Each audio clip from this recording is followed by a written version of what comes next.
Dios siga bendiciéndoles, hermanos, de manera muy especial. Todas las alabanzas fue un especial para cada uno de nosotros. Esa última alabanza describe el tema que en esta mañana vamos a desarrollar. Ese es mi Dios, milagroso, abre camino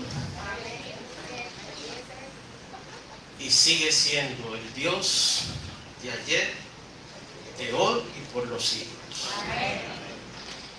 Hermanos, para introducir el tema quiero decirle una hermosa anécdota que va a describir prácticamente el tema. Y es que una señora perdió, yo creo que lo más valioso en la tierra, su esposo.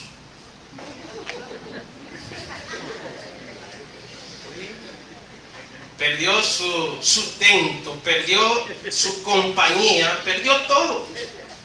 Quedó a expensa de la gracia. Y estaba allí en medio de un mundo de necesidad, sin que alguien la ampare, y se acerca el empresario de la comunidad, un hechicero que tenía un consultorio de hechicería. Le dice: como tú no tienes nada, ni sabes hacer nada, yo te voy a ofrecer una mano amiga.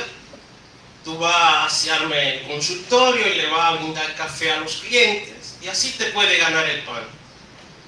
Y pasó el tiempo, ella sigue dando su servicio, pero un día alguien se acercó a ella con lo mejor que puede pasar a un ser humano: la luz, la verdad del Evangelio, y entregó su vida a Cristo. Y a través de ir viendo la verdad del Evangelio en la Biblia, se dio cuenta que su trabajo no compaginaba con su nueva vida en Cristo. Yo no puedo seguir así, viviendo esta vida. Voy a renunciar a mi trabajo. Y cuando fue a donde su jefe y le dijo que iba a renunciar, y le preguntó la causa, dice que soy nueva criatura en Cristo. Y ahora soy luz en medio de un mundo de tinieblas. Y no puedo seguir engañando a las personas o siendo partícipe de este engaño. Y ese les sonrió con risa sarcástica. Le digo: si te vas de aquí, te mueres de hambre. Y él sepa que no. Al Dios al que yo he creído hace obras extraordinarias. Y me voy confiando en que Él suplirá todas mis necesidades. Dice: te voy a dar 2 semanas para que vuelva a tocar mi puerta. Y se fue.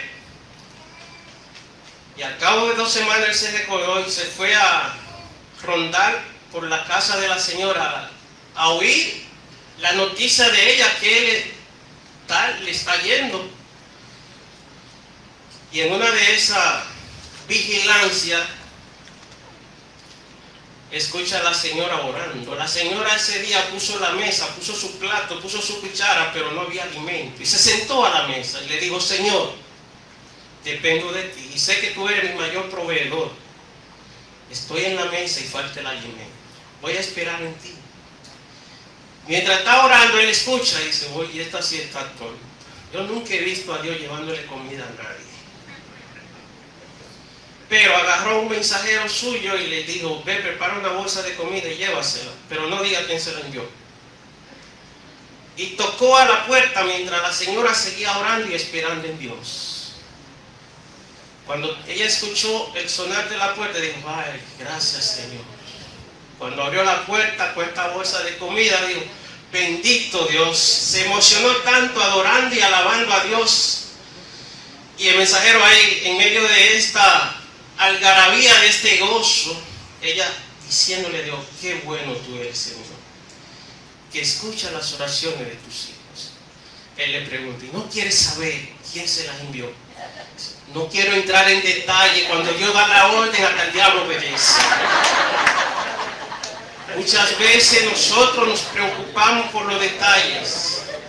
Lo más importante es saber la fuente de donde llegan nuestras bendiciones. Y Dios sabe hacer obra extraordinaria. Así que el tema de esta mañana es la extraordinaria providencia de Dios para sus hijos. Hay providencias comunes. El sol sale para justo e injusto. Eso es común. Pero Dios hacerse hombre, ir a la cruz y pagar nuestra deuda de pecado, eso es extraordinario. Nuestra salvación es un regalo de Dios que ningún ser humano común y corriente puede hacerlo. Israel practicó esto por años, haciendo sacrificios, pero nunca pudieron borrar nuestros pecados. Cristo vino una sola vez y para siempre hizo perfecto aquel que se acerca a Él por la fe. Y esa es la posición que hoy quiero practicar con ustedes basada en las Escrituras. Mi mayor regalo, el regalo más extraordinario de mi vida, es Cristo haber aparecido en mí. Es Cristo haberme salvado y haberme dado la vida que me da gozo, que me da paz y que es perdurable en su persona.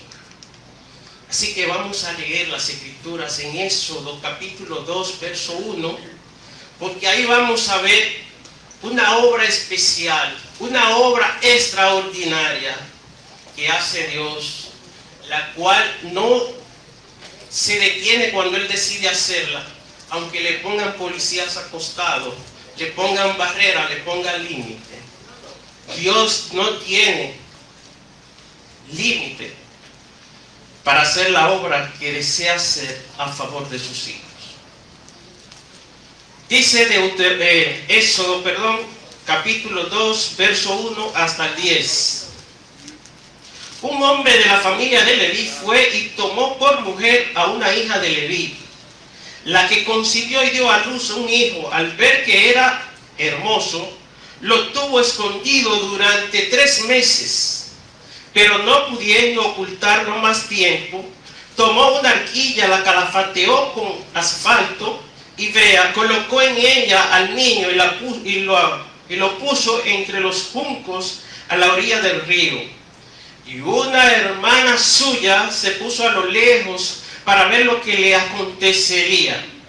La hija del faraón descendió a lavarse al río, y mientras sus doncellas se paseaban por la ribera del río, vio ella la canasta entre los juncos y envió una criada suya para que la tomara. Verso 6. Cuando la abrió, vio al niño que estaba llorando. Llena de compasión por él, exclamó: este es un niño de los hebreos. Entonces la hermana del niño dijo a la hija del faraón: ¿quieres que te llame a una nodriza de las hebreas para que te críe a este niño? Ve, respondió la hija del faraón. La joven fue y llamó a la madre del niño, a la cual dijo la hija del faraón: llévate a este niño y críamelo, yo te lo pagaré. La mujer tomó al niño y lo crió. Y dice el verso 10, y cuando el niño creció, se le entregó a la hija del faraón, lo cual lo prohijo como hijo suyo y le puso por nombre Moisés, diciendo: porque de las aguas lo saqué. Bendito y soberano Dios del cielo, a ti sea la gloria, la honra por los siglos de los siglos. En esta mañana tu pueblo reunido en este lugar te alaba, Señor, te adora por lo que tú haces y por lo que tú eres.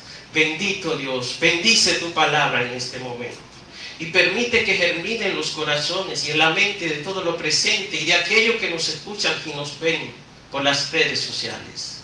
Señor, sabemos que tus palabras son poderosas. Guíanos en este tiempo a través de tu Santo Espíritu a comprenderla, para obedecerla y tener éxitos espirituales por medio de ella. Te lo pedimos en el nombre de Jesús. Amén. Moisés otro personaje bíblico del Antiguo Testamento de gran valía en el servicio de Dios. Pasa de una sentencia de muerte a ser príncipe de Egipto. Mira qué cosa.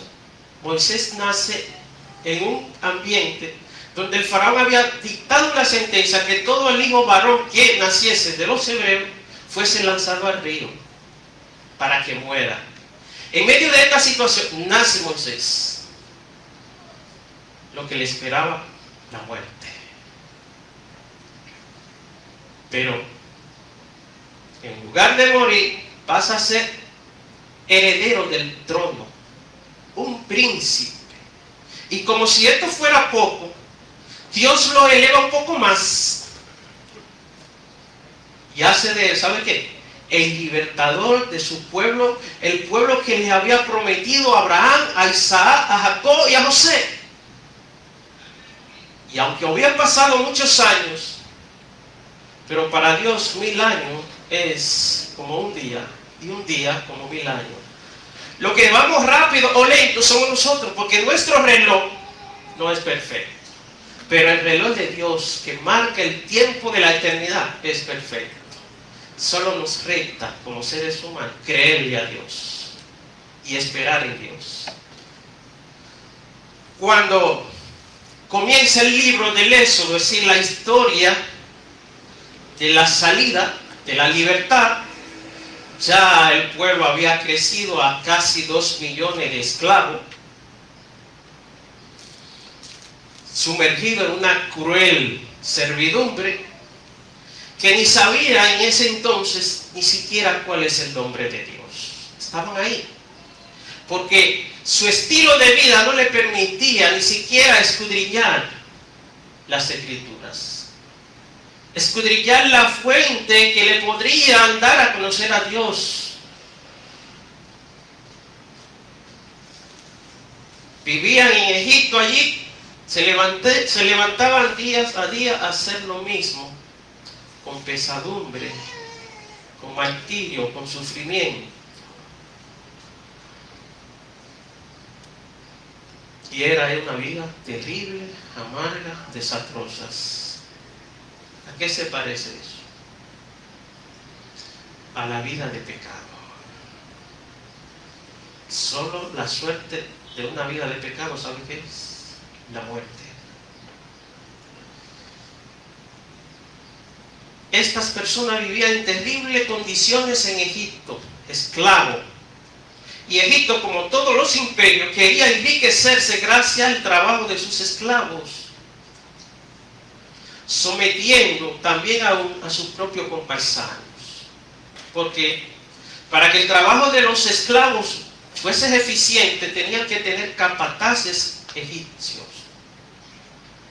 Y esto también tenían que sufrir el calor del sol.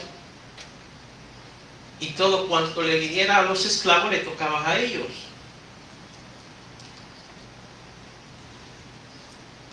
Pero no solo a ellos, el rey estaba dispuesto a exterminar con todo aquel que se opusiera a su poder. Pero en medio de toda esta situación, pareciera que no había esperanza. Pero ¿sabe qué? Dios siempre toma la iniciativa cuando te quiere bendecir. No es usted, es Él. Y Dios tomó la iniciativa en esta historia del éxodo, de la salida de la esclavitud, de la salida hacia la libertad. Quien tomó la iniciativa fue Dios. Y le presentó a Moisés en el desierto de Madián, claramente, en medio de la zarza, la situación de Israel. Y comenzó a decirle: he visto cómo sufre mi pueblo que está en Egipto. Los he oído quejarse por culpa de sus capataces y sé muy bien lo que sufren. Por lo tanto, Moisés, ponte en camino, prepárate, que te voy a enviar ante el faraón para que saques de Egipto a mi pueblo. Éxodo capítulo 3, versos 7 y 10. Moisés fue un gran líder del pueblo de Dios. Dios los había llamado desde mucho antes de su vida, de nacer, a pesar de que algunas veces cometió errores y se metió en dificultades. No nació en un buen ambiente, en un buen momento.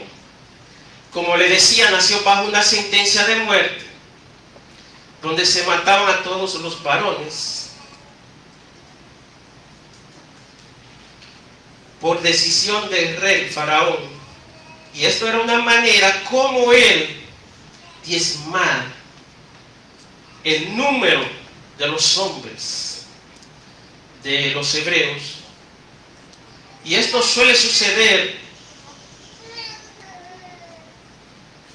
en muchos pueblos donde su gobierno son tiranos, porque los tiranos tienen miedo de estos pueblos para que no vayan a conspirar contra ellos y sean ellos entonces los que se conviertan en esclavos de los extranjeros.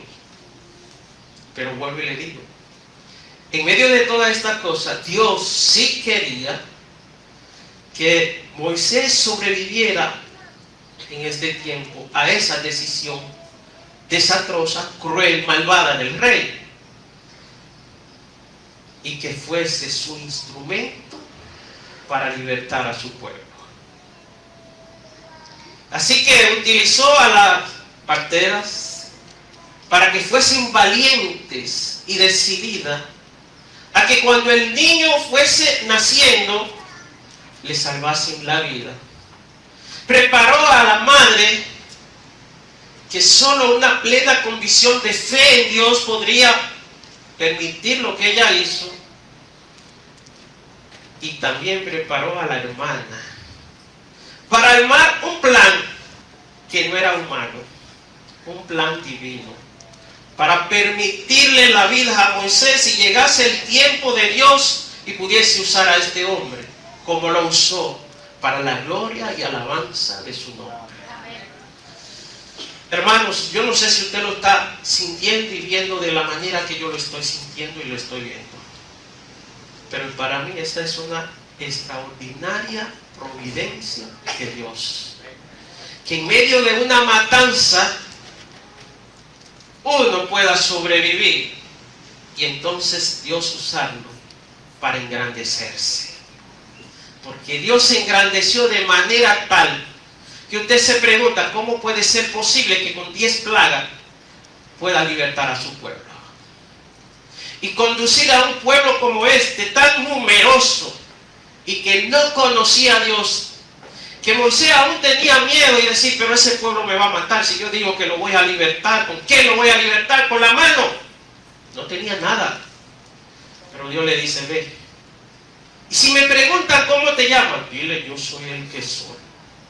Dios no le está dando mucho herramientas, mucho detalle, porque Él no tiene que usar nada. Quien va a hacer la obra, ¿sabe quién es? Dios. Y hay que muchas veces como seres humanos nos perdemos. Queremos de una vez pensar, yo soy el hombre porque yo tengo 3 doctorados. Yo soy esto, yo soy lo otro. Dios no anda buscando nada humano. Dios anda buscando hombres y mujeres que tengan un corazón grande, que le amen y estén dispuestos a creerle a Él. Y por eso es que entonces Moisés, en la etapa de príncipe que Dios le permite vivir, se prepara en Egipto, pero le permite una segunda etapa y es vivir como pastor en el desierto, para que aprenda a ser manso, a ser humilde, porque a los mansos y a los humildes es que Dios usa para cosas grandes como esta. Así que vamos a ver el plan que estas mujeres desarrollan. Pero para ver cómo se desarrolla ese plan hay un principio. Y dice aquí que en el capítulo 1 usted puede ver qué es lo que narra el mismo Moisés que lo escribe. Él narra la situación general del pueblo, pero aquí en el capítulo 2 cambia la panorámica, cambia el escenario. la perspectiva es diferente. Él se enfoca en la historia de una familia en particular. Qué interesante, ¿no? Y dice el verso 1, un varón de la familia de Leví fue y tomó por mujer a una hija de Leví, la que concibió y dio a luz un hijo, y viéndole que era hermoso, le tuvo escondido 3 meses. ¿Qué nos da a entender este texto? Esta pareja de esposo muestra tener temor a Dios. ¿Usted se da cuenta? Esa es la base de todo el éxito espiritual. Temerle a Dios. No un temor de miedo, un temor reverente.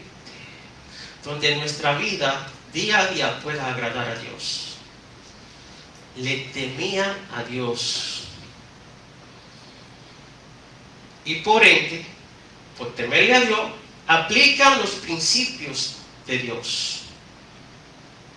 Como lo recomienda Pablo a los Corintios en su segunda carta, capítulo 6, verso 14, no os unáis en yugo desiguales con los incrédulos, porque ¿qué compañerismo tiene la justicia con la injusticia? ¿O qué concuerda Cristo con Belial? ¿O qué comunión tiene la luz con las tinieblas? Así que dice el verso 1, el varón de la tribu de Leví fue y buscó esposa, ¿de dónde? Ojo con eso, hermanos y hermanas solteros. Muchas veces van a otro lado diciendo que donde están no hay de la que usted quiere y necesita. Dios no se equivoca, ¿verdad que no? Dios es perfecto. Dios es perfecto. Cuidados, hermanos comerciantes. Si hace sociedades con inconversos. Es la escritura que lo dice. Si no, este hombre hubiese ido a las mujeres de Egipto, hermosa, bonita, y busca una para él. ¿Verdad que sí? Tenía todo el derecho y la libertad. Pero él tenía principios y tenía temor a Dios. Quiero decirle a los jóvenes acá, denle gracias a Dios por tener padres cristianos. Lo único que tenía Moisés al nacer, ¿sabe qué era? Lo único, tenía todo en contra. Lo único que tenía bueno, ¿sabe qué? Tener padres cristianos. Padres de fe que confiaban en Dios. Y estaban esperando firmemente la promesa de Dios a Abraham, a Isaac y a Jacob. Y ellos sabían que el tiempo de Dios llegaría. Si no hace mucho estuve hablando con un hermano descarriado y le digo, mira, chacho, el tiempo se está acercando, ¿qué hace en el mundo? Dice, yo tengo 15 años que dejé el evangelio y duré 20 en él, todavía no viene, y desde que me convertí la primera vez estoy oyendo que viene. Me dio pena. Parece que nunca conoció a Dios. Así que, hermanos, hay un principio y esta es la base para ver lo que resta. ¿Qué tan exitoso fue Jocabed y Amram, su padre, al confiarle su hijo a Dios? Vamos a ver, verso 1. La que concibió y dio a luz a un hijo, y viéndole que era hermoso, le tuvo escondido 3 meses. Nosotros conocemos hermoso cuando el muchacho nace de 9 libras, ¿verdad, Penice? Se parece al papá, nariz perfilada, eso es hermoso. Pero no creo que se esté refiriendo a eso. La palabra que describe a este bebé como hermoso es traducida, o sea, que la describe, es en hebreos Tov, T-O-V, pero traducida al español es hermoso. Y esta palabra Tov, que literalmente significa, ¿sabe qué? Bueno. Y bueno no quiere decir que usted se ve bien, es que usted tiene un corazón conforme a la voluntad de Dios. Usted está dispuesto a reflejar por fuera lo que siente por dentro, a no hacerle mal al prójimo y amarlo y ser servidor de quien Dios le permita delante en su caminar. Así que lo que estos padres vieron en Moisés no fue su apariencia, fue que ellos vieron que este era su propósito divino en la vida de este niño. Algunos comentaristas explican que sus padres vieron en él algo especial, algo que no era usual en el momento en el que estaban viviendo. Y ellos vieron, bueno, aquí hay algo bueno para la nación de Israel. Yo creo que se prende un bombillito, una luz. Creo que fue así, ¿verdad? Cuando usted está conectado con Dios a través del Espíritu Santo, usted interpreta todo lo que Dios va haciendo y va a hacer. Pero no solo eso, Esteban años más tarde lo afirma. Él dice que Dios mostró favor en este niño, a quien llamaron más tarde Moisés. Hechos capítulo 7, verso 20 dice: en aquel mismo tiempo nació Moisés y fue agradable a Dios y fue criado 3 meses en casa de su padre. Pero también la carta a los Hebreos capítulo 11, verso 23, habla de la fe de los padres de Moisés. Él resalta, el autor a los Hebreos, esa fe de esos padres cristianos confiados en Dios. Y lo resalta cuando ellos los esconden por 3 meses y le preservan la vida. Pero llega un punto en que ya no pueden preservarle la vida, porque el muchacho entre más días va teniendo, más meses va teniendo, la voz, los gritos son más intensos. ¿Y qué pasa? Los guardias que andaban rondando podían descubrir. Y el resultado iba a ser desastroso. Así que fueron diligentes. Muchas veces nosotros nos quedamos perezosos. Fueron diligentes y tomaron un plan. Es decir, diseñaron un plan conforme a la medida de la fe que tenían en Dios. Y decidieron, no podemos esperar más. Pero hay algo aquí que ellas siguen pensando en lo hermoso de Moisés. Y es por eso que siguen diligentemente desarrollando su plan. Y es que ellos no están viendo lo físico de Moisés, están viendo el interior. Están viendo su carácter. Muchas veces nosotros nos concentramos en lo físico. Cuando nos concentramos en lo físico, no hay una vez que no nos levantemos de la cama en la mañana, que no vayamos de primero a dónde, al espejo, para vernos. Y hacemos hasta mímica y le hacemos cosas al espejo como payaso. Y ahí para podernos dar cuenta, mira, tengo patica de gallina aquí, necesito arreglarme allí. Pero muchas veces todo eso se olvida en el trajín del día, pero no demos de cuidado de la gran desarruga que está produciendo nuestra alma por causa del pecado, de nuestros errores, de nuestras metidas de pata, y nuestra alma cada vez más se arruga. Entonces, mientras más arruga tiene el alma, ¿a quién desagrada? A Dios. Y dice el texto aquí que Moisés era agradable a Dios. No porque era bonito físicamente, porque tenía un corazón grande para servirle a Dios. Las arrugas del alma no necesita ir a un cirujano plástico. Necesita verte en el espejo de la palabra, de la ley perfecta de Dios, y ver tus defectos y arrepentirte de ellos. Y la sangre de Cristo limpiará todo ellos y te rejuvenecerás como el águila. Y te hará agradable no solo a Dios, también a los que te rodean. El carácter atractivo y de confianza que usted puede tener solo lo puede lograr cuando se mira en la perfecta ley de Dios, como dice Santiago, capítulo 1.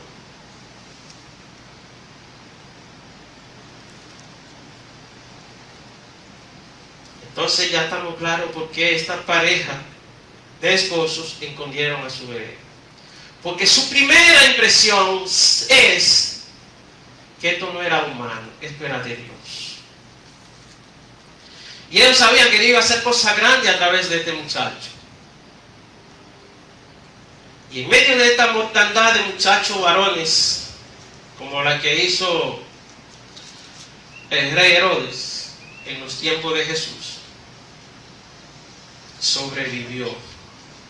Porque las cosas imposibles para el hombre, para Dios son posibles.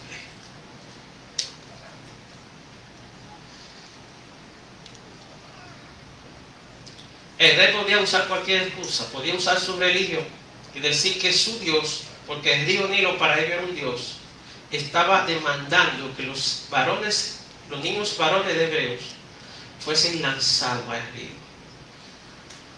Él podía alegar eso, pero el contexto del capítulo 1 nos dice lo contrario, nos dice que él estaba sintiendo miedo, estaba siendo amenazado internamente por su propia presión, de que el pueblo como crecía se pudiese levantar contra ellos.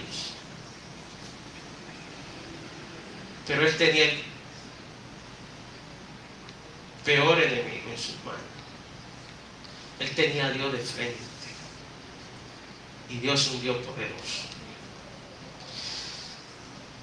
Así que ahí está Moisés. ¿Cuál es el plan ahora? Ya no tenemos más estrategia que llevarlo al río. Moisés en el río, dice el verso 3, pero no pudiendo ocultarlo más tiempo, tomó una horquilla, la calafateó con asfalto y brea, colocó en ella al niño y la puso entre los juncos a la orilla del río. Verso 4, y una hermana suya se puso a lo lejos para ver lo que le acontecería. 5, la hija del faraón descendió a lavarse al río, y mientras sus doncellas se paseaban por la ribera del río, vio ella la arquilla entre los juncos y envió una criada suya para que la tomara. Cuando la abrió, vio al niño que estaba llorando. Llena de compasión por él, exclamó: este es un niño de los hebreos. Qué triste. Esto podría interpretarse en aquel momento como: ya, vamos a vengarnos de este. Los padres de Moisés lograron su objetivo. Lograron guardar su vida durante los primeros 3 meses, pero cuando ya era imposible, lo escondieron, tuvieron que tomar una decisión drástica, triste, lamentable, pero es así. Pero el hombre propone y Dios dispone. Esta joven rescata a Moisés, y María, su hermana, que está ya dentro del plan, que ve esto, de una vez le propone una solución. Te busco una nodriza de las hebreas para que te lo críe. Hermano, vayan dándose cuenta la magnitud del milagro y de la bendición. Sí. ¿Y saben a quién busca? A la vecina. No, Dios da sabiduría, hermano. A la mamá. Mire cómo Dios obra, hermano. Volvió Moisés a los brazos de ¿quién? Wow, Dios sí es bueno. Y no solo actúa como madre, le pagan por ser madre. Cobra por ser madre. Dios solo puede hacer eso, hermano. Qué hermoso es saber que ese es mi Dios. Pero oigan qué plan hace esta mujer. Una arquilla. ¿Sabe que este término en hebreo es Teba? T-E-B-A. Y ese es el mismo término que se usó por primera vez para hacer el arca de Noé. Y tiene ciertas características en comunes. Se calafateó ¿con qué? Con brea. ¿Para qué? Para que no le penetre el agua. Pero estas características que siguen son las que le pusieron el énfasis a los conpueblanos de Noé para que le llamaran loco. Ese armamento que estaba haciendo Noé por orden de Dios, los espectadores de él miran este armamento y ven que no tiene remo y dicen: ¿quién va a mover eso? Tú te estás poniendo loco. Porque se olvidaron que los remos de esa arca es el poder de Dios. Y más adelante pasan los días y ve que el caparazón va más grande y dice, pero no tiene timón, y es que tú estás más loco todavía. Pero que se olvidaron que el que va a guiar a puerto seguro esa arca es el Dios del universo. Y siguen los tiempos pasando. ¿Cuántos? 120 años.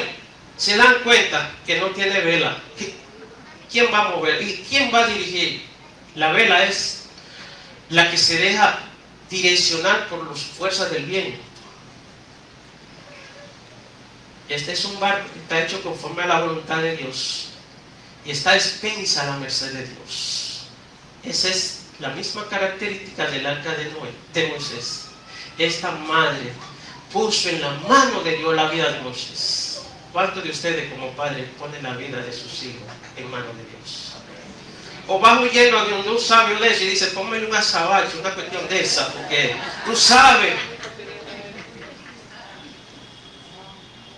Los hijos nuestros deben darle gracias a Dios día y noche por haber nacido en casas, en hogares de hombres y mujeres de Dios. Esto es una gran bendición. Hermanos, el tiempo se está yendo, pero nosotros tenemos que reconocer que solo Dios puede hacer extraordinaria providencia para nuestra vida en medio del mundo de caos, crisis y crueldad como la que estamos viviendo. ¿Cuántos de ustedes confían en sus líderes políticos? Nadie levanta la mano. Y eso es mucho que decir. Y entre ellos no se confían y se matan. Entonces, ¿en quién está nuestra esperanza de nación? ¿En quién?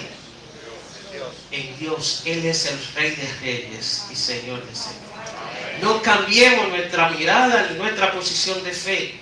En Él tendremos el éxito del futuro. Y si hay que ir a la urna a votar, lleve su corazón y ponga a Dios delante, que Él le va a guiar. Pero los tiempos que estamos viviendo son como lo de Moisés. Necesitamos líderes que se levanten, pero no conforme a la voluntad humana, sino conforme a la voluntad de Dios. Amén. Y creo que esto es una necesidad en todo el ámbito de la vida, ¿verdad que sí? Hay crisis de hombres y mujeres de Dios en los hogares. La base de la sociedad, la familia, no está enseñando nada. Pero Dios sé que tiene un plan. ¿Cuánto lo creen? Tiene un plan. Nosotros lo sabemos. Yo estoy confiado en el plan de Dios. Y ese plan de Dios se llama la venida de Cristo. Cristo viene por su pueblo. Y los tiempos se avecinan. ¿Qué vamos a hacer?